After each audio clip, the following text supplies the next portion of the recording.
नमस्कार, मैं हूं देवांजलि मोइत्रा।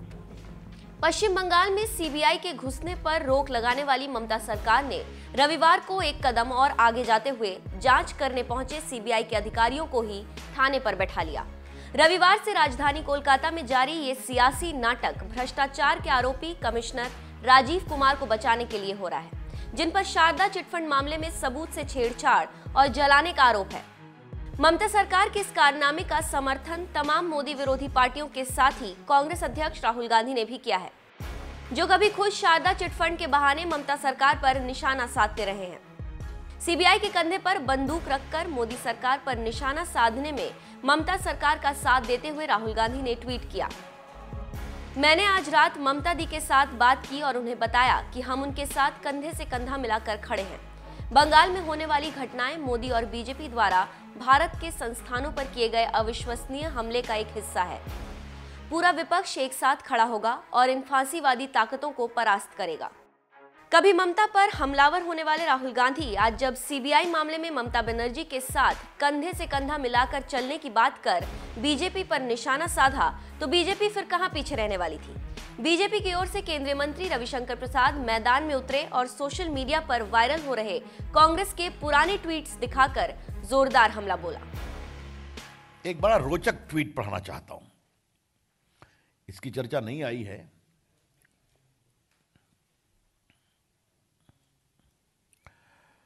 यह ट्वीट है 8 मई 2014 का, डेट नोट करिए। 8 मई 2014 का यह ट्वीट है कांग्रेस पार्टी की ओर से, और मैं उसको पढ़ रहा हूं। 20 lakh people lost their money in chit fund scheme in West Bengal, Rahul Gandhi. तो राहुल गांधी 8 मई 2014 को कह रहे हैं 20 लाख लोग अपना पैसा उनका डूब गया, एंड ये बहुत ही कंडेमनेबल है। तो राहुल गांधी आज क्या बोल रहे हैं, उस समय क्या बोल रहे थे, ये मैं आपके विवेक पर छोड़ता हूं, how to take care of it. Ravishankar Prasad ने कांग्रेस के जिन ट्वीट्स का जिक्र किया उसे बीजेपी ने अपने ट्विटर हैंडल पर शेयर करते हुए तंज भरे अंदाज में कहा कि राहुल गांधी मल्टीपल डिसऑर्डर से पीड़ित हैं, गेट वेल सून। बीजेपी ने कांग्रेस के 4 ट्वीट्स शेयर किए हैं। 8 मई 2014 को कांग्रेस की ओर से किए पहले ट्वीट में कहा गया है, पश्चिम बंगाल में 20 लाख लोगों ने चिटफंड स्कैम में अपना पैसा गंवाया। राहुल गांधी के हवाले से 2 अप्रैल 2016 को पश्चिम बंगाल कांग्रेस ने ट्वीट किया, शारदा घोटाला हुआ, ये देश के अब तक के सबसे बड़े घोटालों में से एक है। इसके बावजूद ममता जी ने इस संबंध में मुंह तक नहीं खोला। राहुल गांधी। 19 अप्रैल 2016 को कांग्रेस ने ट्वीट किया, ममता जी ने कहा था वो भ्रष्टाचार पर लगाम लगाएंगी, कोई कार्रवाई करने की बजाय वो बंगाल को लूटने वालों को बचा रही है। यही नहीं, 23 अप्रैल 2016 को कांग्रेस के ट्विटर हैंडल से एक और ट्वीट हुआ। इस ट्वीट में लिखा था, पश्चिम बंगाल में एक सिंडिकेट का राज है, माफिया राज। ये जो आपने ट्वीट्स देखे हैं, ये सभी ट्वीट्स कांग्रेस की ओर से साल 2016 में उस वक्त किया गया था जब पश्चिम बंगाल में विधानसभा चुनाव हो रहे थे।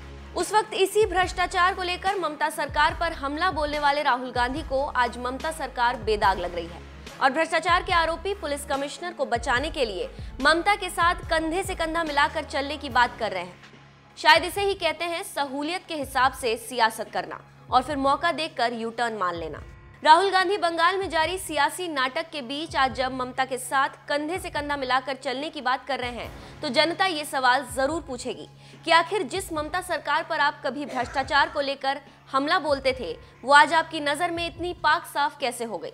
सत्ता का विरोध करना विपक्ष का हक है, लेकिन क्या ऐसा विरोध भी जायज है कि नैतिकता ही ताक पर रख दी जाए, खुद अपने कहे पर सहूलियत के हिसाब से यू टर्न मान लिया जाए।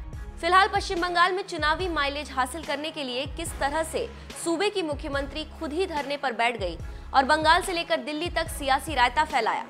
केंद्रीय मंत्री रविशंकर प्रसाद ने बीजेपी की प्रेस कॉन्फ्रेंस में इस पूरे मामले की परत दर परत खोलकर रख दी। पार्टी के वरिष्ठ नेता और राष्ट्रीय महामंत्री कैलाश विजयवर्गीय जी, मंत्रिपरिषद में मेरे अंतरंग सहयोगी डॉक्टर जितेंद्र सिंह, मीडिया क्षेत्र के संयोजक सांसद अनिल बलूनी जी, मित्रों, आज की प्रेस जो बंगाल में हो रहा है उसके बारे में कुछ विस्तृत चर्चा करने के लिए बैठे हैं। और आज ये बहुत जरूरी है कि आपके माध्यम से देश को बताया जाए कि ये पूरा प्रकरण कैसे शुरू हुआ, क्या बैकग्राउंड है और इसमें क्या क्या डेवलपमेंट हुआ। ये जो भ्रष्ट लोगों का गठबंधन है, जो ये बताने की कोशिश कर रहा है कि संघीय ढांचा कोलैप्स कर रहा है और राजनीतिक दुर्भावना से कार्रवाई हो रही है, तो पहले उनको एक बात का जवाब देना पड़ेगा, क्या भ्रष्टाचार की जांच करना पाप है?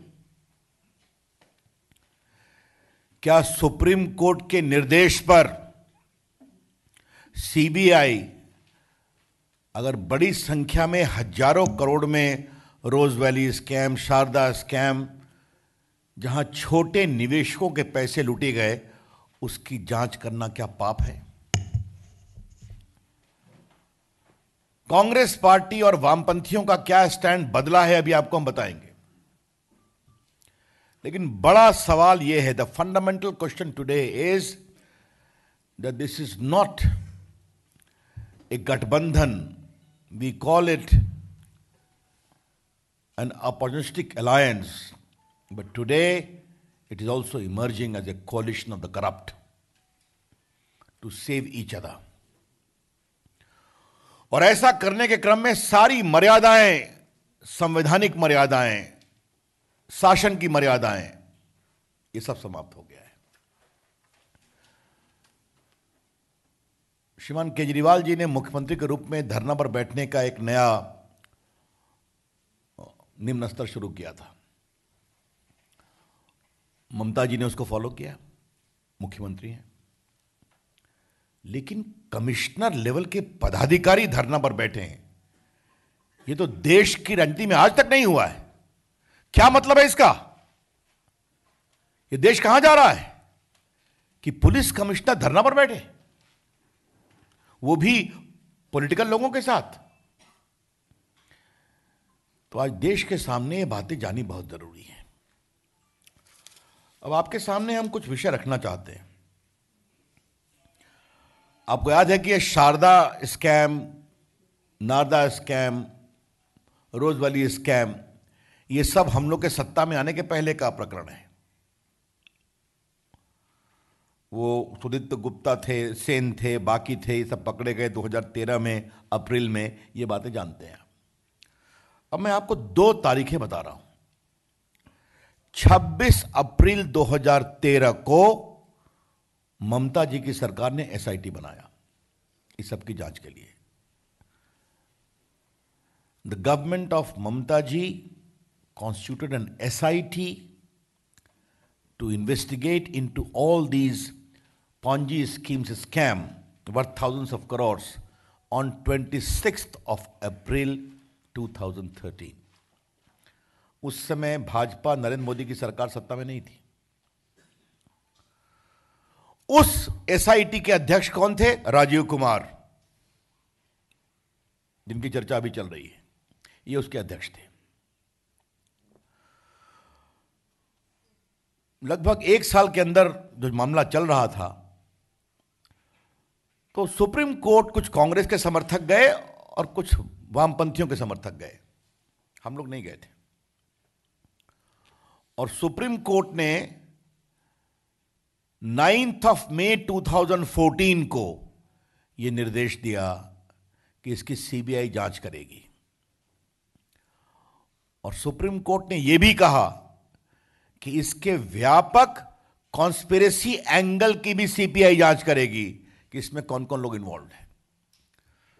It is important to be noted and recalled today that some leftist supporters, some Congress supporters had gone to the Supreme Court for a CBI investigation, and the Supreme Court of 9th May 2014 directed the entire Ponzi schemes, be it Narda, Sharda or Rose Valley, to be investigated by the CBI, and also the larger conspiracy angle as to who was involved. और एक बात मैं supreme court के निर्देश का एक बात और कहना चाहता हूं कि मनी ट्रेल को भी जांचो और रेगुलेटरी बॉडीज ने क्या क्या गड़बड़ किया उसकी भी जांच करो।